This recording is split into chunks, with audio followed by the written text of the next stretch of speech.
Magandang araw. Isang kwento ng buhay at karanasan na naman ang ating napili upang isadula para kahit papaano ay magbigay leksyon o gabay sa ating mga tagapakinig. Ito ang masalimuot na buhay may asawa na itago na lang natin sa pangalang Rachel. Sabi ng iba, isa sa pinakamasayang bahagi ng buhay ng babae ay ang ikasalito sa taong mahal o napiling makapiling sa hirap at ginhawa. Ngunit tila kabaliktaran to kay Rachel. Ating tunghayan ang naging kwento ni Rachel na dahil sa suliraning kinakaharap ay nagawang lusungin ang tinatawag nilang bawal. Katatapos pa lang noon ng high school ni Rachel, nang ipakasal siya ng kanyang mga magulang sa kanyang boyfriend na si Jared. Hiwalay na ang mga magulang ni Jared at naiwan to sa poder ng kanyang lolo at lola. Sa kadahilan ng si Jared ay kaisa-isang apo, lumaki din itong spoiled, kaya't walang gasinong alam na hanap buhay. Si Rachel naman ang bunso sa kanilang magkakapatid.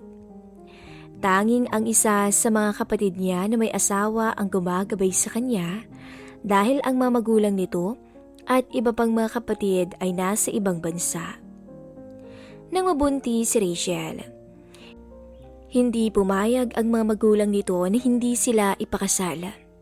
Sa ngayon, nagsasama sina Rachel at Jared ng hiwalay sa poder ng magkabilang panig ng pamilya. Nangungupahan ang mag-asawa ng bahay at karamihan ng kanilang panusto sa araw-araw kasama ang iba pang mga pangangailangan ay mula sa sustento ng mga magulang at kapatid ni Rachel. Bagay na kinayayamot ito si Mister dahil hindi ito nagsusumikap na gumawa ng paraan para sa kanilang pamilya.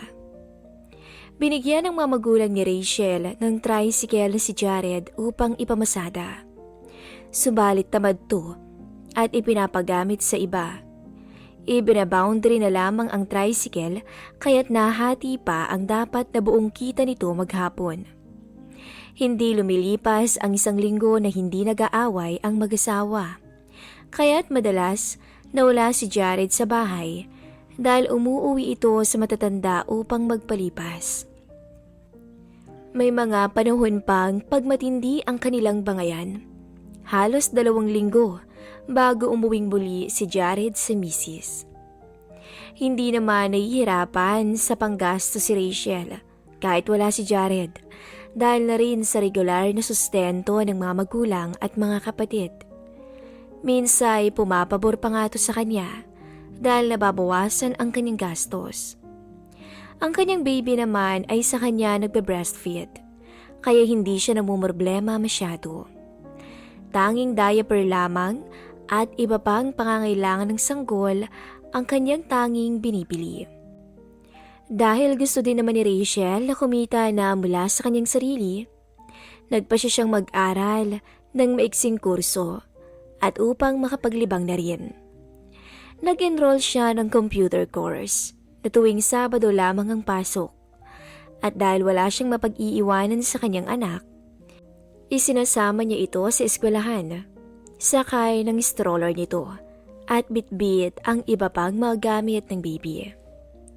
Maraming mga lalaking estudyante ang nagka-interes sa kanya, subalit walang nagtangkang manligaw dahil nga mayroon siyang asawa.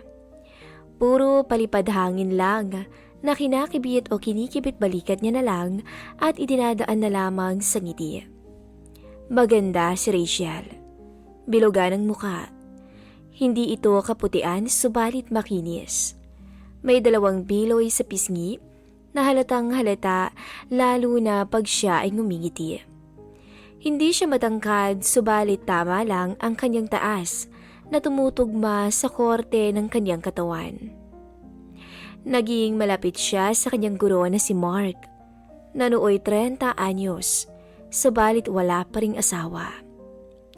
May mga araw ng eskwela na naiiwan si Rachel sa eskwelahan upang makipagkwentuhan sa kanya at para kumuha pa ng dagdag kaalaman.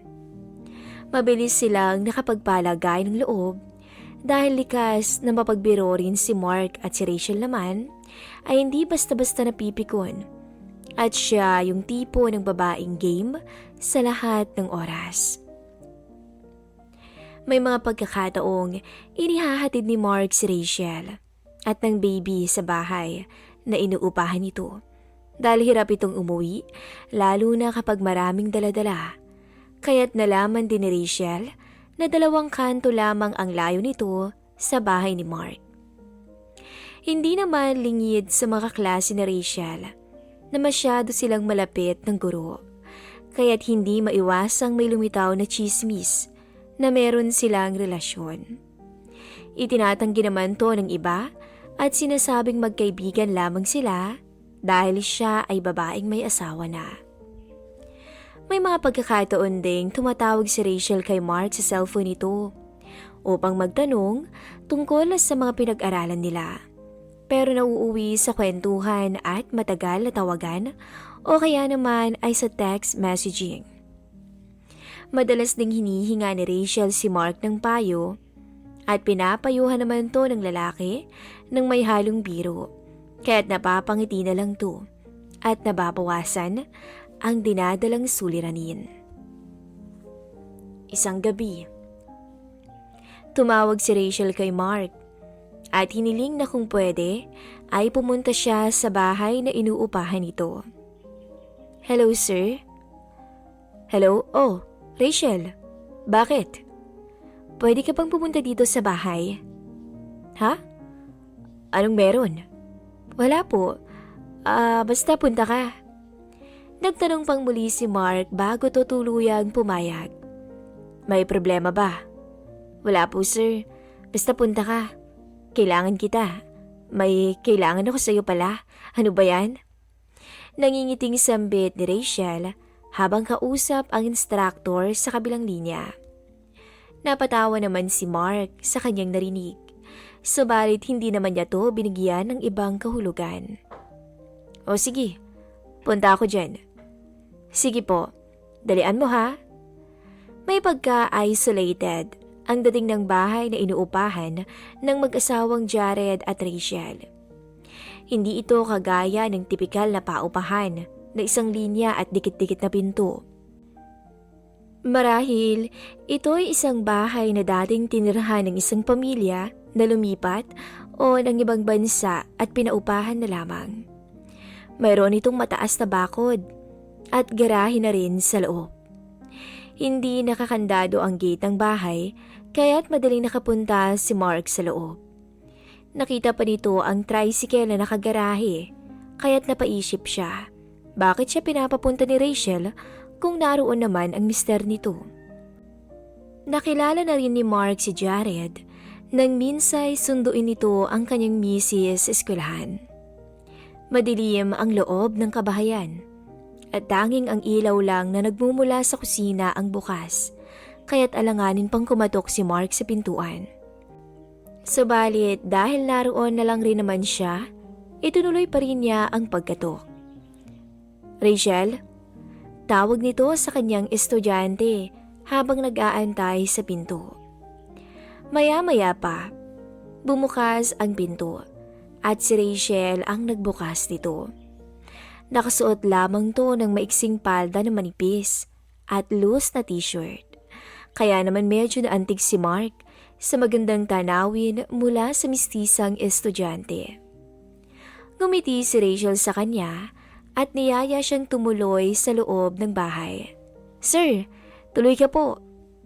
Nagpaunlak naman si Mark at palingalinga sa kabuuan ng bahay na parabang bago lang nakarating dito, gayong makailang beses niya na itong naihatid. Nauuna sa kanya si Rachel, kaya't di maiwasang mapagmasdan niya ang nakakaakit na likuran ng misis habang ito'y naglalakad. Lumingon pa ito sa kanya at nakangiting nagtanong, "Kumain na ba kayo, sir?" "Oh, kanina pa, bago ka tumawag."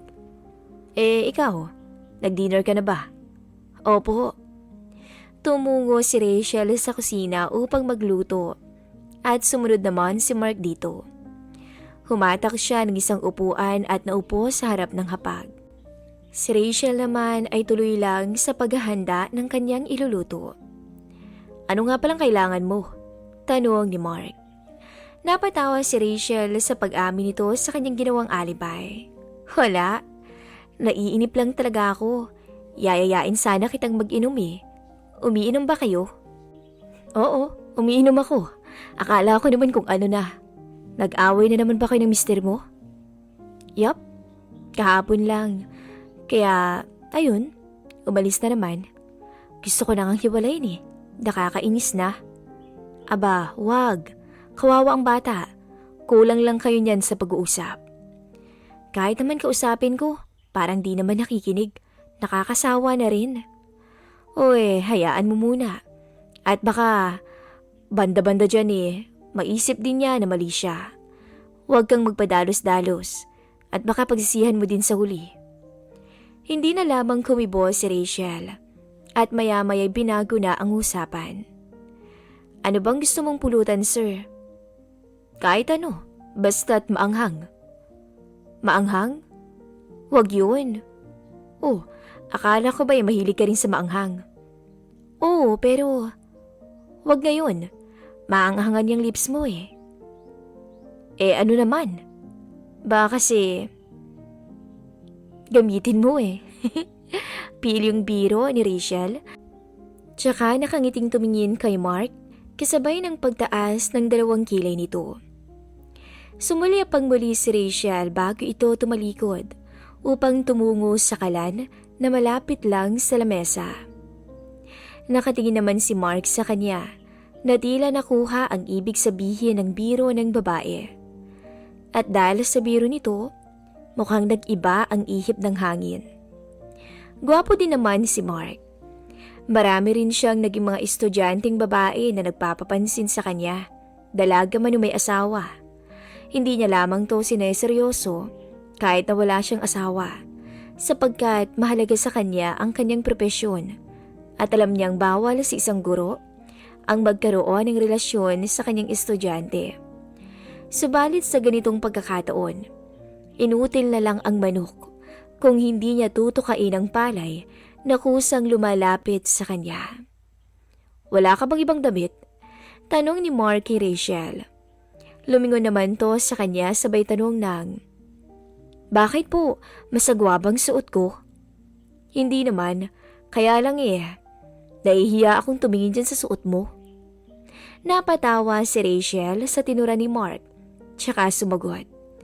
Maganda naman ah. Maganda nga, kaya lang sobra namang iksi. Ayaw mo nun, sir? Sabay talikod upang harapin ang kanyang niluluto. Nagkatawanan muna ang dalawa, pagkatapos ay nagsalita muli si Rachel. Simula nun, hindi na mapakali si Mark sa kinauupuan dahil sa pagpipigil ng kanyang kahinaan bilang lalaki sa magandang misis na animoy dalaga kung umasta sa kanya, ngunit may asawa naman na. Nang matapos si Rachel sa pagluluto ng pulutan, inaya na nito si Mark sa sala upang doon sila pumuesto ng inuman. Umupo si Rachel sa mahabang sofa, samantalang si Mark naman ay sa pang-isahan. Matagal-tagal din silang nagkwentuhan tungkol sa kanilang buhay na may halong seryoso at biruan, hanggang sa nauwi ito sa pribado at usapang kama. Bakit nga pala hindi ka pa nag-aasawa, sir? Pihikan ka ba? Hindi naman, kaya lang wala pa akong magustuhan, sagot ni Mark. Bakit naman? Mama's boy ka no? Hindi no? Depensa ni Mark. Saglit itong natigilan tsaka muling nagsalita. Ewan ko ba? Iba kasi ang taste ko sa babae eh. Medyo may tama na ng alak si Rachel, kahit wala na tong preno sa pagsasalita at pagbibiro. Paano mo naman malalaman kung di ka susubok? Malay mo, kaharap mo pala yung papasa sa panlasa mo. Sabay tawa nito. Napapailing si Mark habang natatawa. dahil sa pagiging kalog ng estudyante nito. Kaya't sinakyan na lang nito ang mga pinagsasabi nito. Tawa rin ang tawa si Rachel sa mga biro ni Mark. Nang medyo tahimik na sa pagtatawanan ng dalawa, muling nagtanong si Rachel. Hindi nga sir. Seryoso. Ano bang hinahanap mo sa isang babae? Siyempre maganda. Sexy. Masipag. Ayoko ng maarte at walang alam sa gawaing bahay. Alam ko na sir kung saan ka makakakita ng ganun. Kaya lang, madalang ang maganda at sexy. Pero masipag. Katulong yun eh. Dahil sa masayang kwentuhan ng dalawa, wala na sa isip ni Rachel ang pag-angat ng kanyang paa sa sofa. Kaya naman nakitaan na siya ng bisita. Pilit namang umiiwas ng tingin si Mark para sa ikabubuti nilang dalawa. Ngunit sadyang, lalaki lamang siya. At may kahinaan din. Nang muling sumeryoso si Rachel. May hirapan ka nang makahanap ng mapapangasawa niyan. Masyadong mataas ang kriteriya niyo pagdating sa babae. Sumandal muna si Mark sa sofa at tumingala sa kisame bago muling nagsalita ng may pasaring. Sayang, kung sana dalaga ka pa, diniligawan kita. Saglit na napatingin si Rachel sa tinura ng kausap. Subalit mabilis din tong nakatugon. Bakit sir? Pasado ba ako kung sakali? Muling tumingin si Mark sa kanya at seryosong sinabing, Oo. Dumampot si Rachel ng isang piraso ng kanilang pulutan at pabiro itong binato sa lalaki habang natatawa. Ang yabang naman ito. Di kung sakaling dalaga nga ako pa tong parang nanliligaw sa'yo. Hindi naman. Siyempre akong mandiligaw sa'yo dahil ikaw yung nagustuhan ko. Paliwanag ni Mark. Sus, bolero. Hindi naman ako maganda. Sagot ni Rachel. Sinong may sabi? Pumihit muna sa pagkakaupo si Mark paharap kay Rachel. At sumandal sa armrest ng sofa bago muling nagsalita. Maganda ka. Sa totoo lang, crush kita noon pa. Nakangiting nakatingin sa kanya si Rachel habang sinasabi to. Talaga? Pagsisigurado nito. Bakit naman? Ipapaulit-ulit pa ba natin yun? Alam mo na yun, sagot ni Mark. Hindi na muling nagtanong si Rachel. Pagkus muli itong nagbukas ng biro. O baka naman sir, ang mga babae ang umaayaw sa inyo dahil nakulangan sila. Hinahamon mo ba ako? Seryosong sabi ni Mark sa misis na alam niyang hindi naman siya mapapahiya. Natatawang tumingala si Rachel at pansin ang namumungay ng mga mata nito. Saglit muna siyang tumango habang nakangiti at pagkatapos ay sinabing, Bakit hindi? Sa atin lang naman to eh. Seryosong sabi ni Rachel. Saglit na natahimik si Mark. Hindi alam kung papatulan niya ang babaeng may asawa na. Nagdalawang isip to, kahit alam niya sa sarili na hindi niya kayang labanan ang sitwasyong kinakaharap niya. Sir, tingnan ko lang yung baby ko ah. Biglang nagpaalam si Rachel dahil sa pananahimik ni Mark. Sige. Habang mag-isa si Mark sa sala, nag-iisip to kung itutuloy ba niya o hindi. Subalit, si Rachel na din naman mismo ang nagbigay ng motibo sa kanya. Tumayo si Mark upang sundan si Rachel sa kwarto. Bukas ang pinto at sa kanyang pagdungaw, nakita niyang pinapalitan ni Rachel ang diaper ng anak. Agad ding natanawan ni Mark na paalis na ng kwarto si Rachel. Kaya't sumandal siya sa dingding na kalapit ng pinto upang ikubli ang kanyang sarili. Pagtapat ni Rachel sa pinto, biglang kinabig ito ni Mark sa bewang upang bigyan ng makasalanang halik.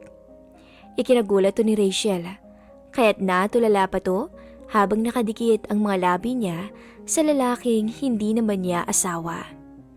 Ipinihit ni Mark ang kanyang sarili upang isandal si Rachel sa may dingding at isang haplos ang ginawad na naging dahilan para tuluyang sumuko ang estudyanteng misis. Nang maghiwalay sila, Idinikit ni Mark ang kanyang noo sa noo ni Rachel at pabulong nitong sinabing, "Gusto kita, Rachel. Gusto kita." Pagkasabi nito, si Rachel na mismo ang kumabig sa ulo ng panauhin upang muling suyuin sa labi. Hanggang sa tuluyang binuhat niya si Rachel patungo sa loob ng kwarto at inihiga sa kama. Nakangiting tumingin si Rachel sa mata ni Mark na tila sabik sa aliw na kayang ibigay sa kanya ng bisita. Hanggang sa namalay na lang nila ang mga sarili na nakayakap na sa isa't isa. Ang makinis na binti ng dalagang misis ay mahigpit nitong iniyakap sa bewang ni Mark na parabang ayaw niya na itong pakawalan pa. Sa puntong yun ay nakalimutan na ni Rachel ang lahat ng suliranin sa buhay, lalo na ang mga hinanakit niya sa batugang mister. Pero kahit ganun, hindi maitatangging mahal niya pa rin naman to. Pero sa oras na ito, ay para siyang babae na handang hamakin ang sinasabi nilang bawal. Halos mawala sa katinuan si Rachel at kahit ayaw man niyang tanggapin ang katotohanan, ay mas nahigitan ni Mark ang asawa pagdating sa kama. Wala siyang nagawa dahil ito'y totoo. At sa pagpako pa lang ng mga kuko niya sa likod ng panauhin na hindi niya nagawa si mister, ay nagsasabing walang-wala si Jared kay Mark. Simula noon, naging regular na ang pagdalaw ni Mark sa kanyang may asawang estudyante na naging dahilan din ng pagiging masaya ni Rachel dahil lahat ng bangayan nila ng mister niya ay nawawala sa tuwing katabi niya sa kama si Mark. Ngunit ang tanong palagi sa isipan ng misis, hanggang kailan? Hanggang kailan mananatili ang panandaliang saya sa piling ng iba? Hanggang dito na lamang po ang binahagi niyang istorya sa atin.